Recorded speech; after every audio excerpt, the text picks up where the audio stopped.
Hello बच्चों, आज आप लोग पढ़ेंगे आरोह भाग 2 से पाठ जामुन का पेड़। ये गद्य खंड में है और इसके लेखक हैं कृष्णचंद्र। बच्चों, कृष्णचंद्र का जन्म सन 1914 में पंजाब के वजीराबाद में हुआ और इनकी मृत्यु जो है 1977 में। इन्हें अन्य पुरस्कारों के अतिरिक्त साहित्य अकादमी पुरस्कार भी मिला। बच्चों, प्रेमचंद के बाद अगर उर्दू कथा साहित्य में किसी का नाम आता है तो वो है कृष्णचंद्र। इन्होंने बहुत सारे उपन्यास लिखे, नाटक लिखे, रिपोर्टाज लिखे, लेख लिखे, कहानी लिखे, लेकिन एक कथाकार के रूप में इनको विशेष ख्याति प्राप्त हुई और एक कथा लेखक के रूप में ये सिद्ध हस्त हैं, ऐसा दिखाई पड़ता है। क्योंकि इन्होंने जो कहानियां लिखी वो न केवल रुचिकर हैं बल्कि उसमें कोई ना कोई संदेश, कोई ना कोई व्यंग छिपा हुआ है। अब जैसे तुम्हारा जामुन का पेड़ है, जामुन का पेड़ कहानी में उन्होंने सरकारी विभाग की जो संवेदनहीनता है कि फाइल शुरू होती है, फाइल चलती है, फाइल चलते चलते चलते चलते पता चला कि जीवन की ही फाइल खत्म हो जाती है, मतलब मृत्यु हो जाती है, तब कहीं जाके कोई निर्णय हो पाता है।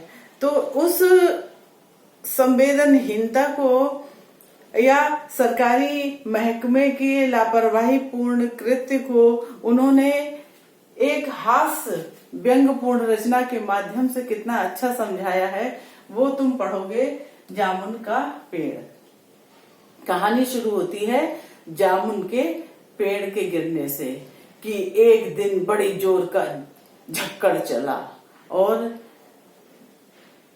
सेक्रेटेरिएट के लॉन में पड़ा खड़ा जामुन का पेड़ गिर पड़ा। यहाँ से शुरू होता है पाठ। तो बच्चों, अब तुम देखो कि इन्होंने अपनी जो उनकी मशहूर कहानी है उसमें उन्होंने लिखा है कि अफसोस इस बात का नहीं कि मौत बेरहम है। सबको पता है मौत बेरहम है?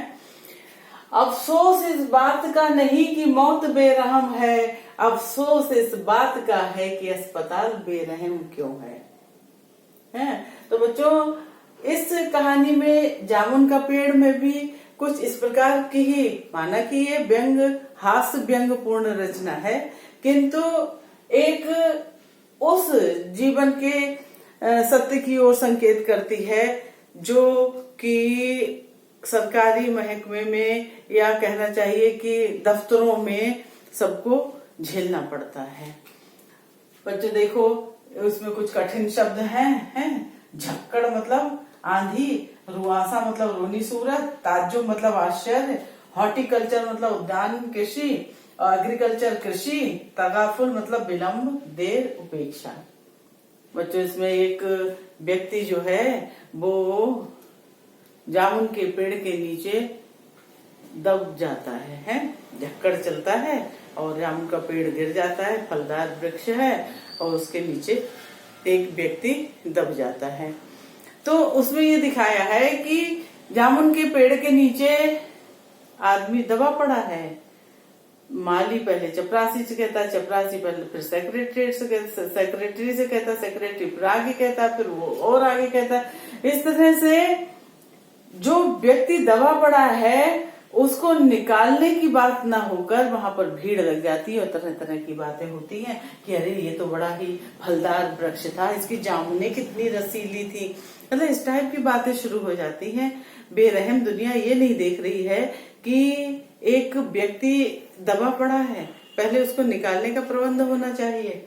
और वही विभागों की असंवेदनशीलता कि भाई कोई कह रहा है ये व्यापार विभाग का है, कोई कह रहा है ये कार्य कृषि विभाग का है पेड़ को हटाना, कोई कह रहा है चूंकि फलदार वृक्ष था इसलिए हॉर्टिकल्चर विभाग का काम है, फिर कोई कहता है कि इसको काट देना चाहिए है। फिर कहते हैं कि इसके फिर आदमी को काट कर निकाल लेना चाहिए, फिर इसकी प्लास्टिक सर्जरी करवा देनी चाहिए, इसलिए मेडिकल डिपार्टमेंट के पास जाना चाहिए। फिर तभी ये कवि जो है वो जो उसके नीचे दबा हुआ है वो एक शायर है, नहीं कवि है। तो जब वो कहता है कि ये तो माना तगाफुल न करोगे लेकिन, ये तो माना तगाफुल न करोगे लेकिन खाक हो जाएंगे हम तुमको खबर होने तक। जब वो इतनी बात कहता है तो लोग कहते हैं अरे ये तो शायर है, ये तो कवि है, ये मामला तो कल्चरल डिपार्टमेंट का है।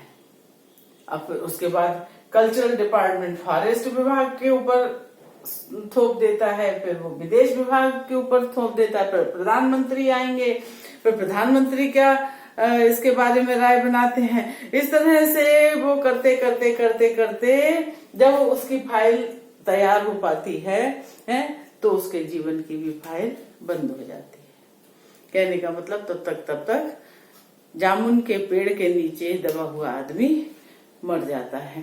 तो एक बहुत ही हास्य और व्यंग प्रधान ये कथा है, कहानी है, जो कि पाठक को बांधे रखती है और अनेक विभागों से भी परिचय कराती है, न केवल हंसने और हंसाने का काम करती है बल्कि एक व्यंगपूर्ण रचना भी है, जो कि सरकारी महकमे के फाइल चलती है, फाइल खुलती है, इस टाइप के जो होता है दफ्तरों में कि जल्दी काम नहीं होता, काम लंबित पड़े रहते हैं, उस पर भी इन्होंने व्यंग किया है।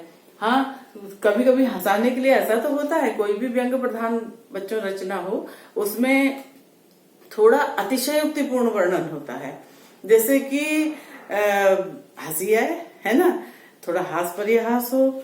और वैसे तो ये पूरी ही व्यंग प्रधान रचना है, हास्य व्यंग प्रधान रचना है कृष्णचंद्र जी की, और बहुत अच्छी कहानी है। तुम लोग पहले से घर पे पढ़ लेना है, तब आगे इसको और समझाएंगे। धन्यवाद।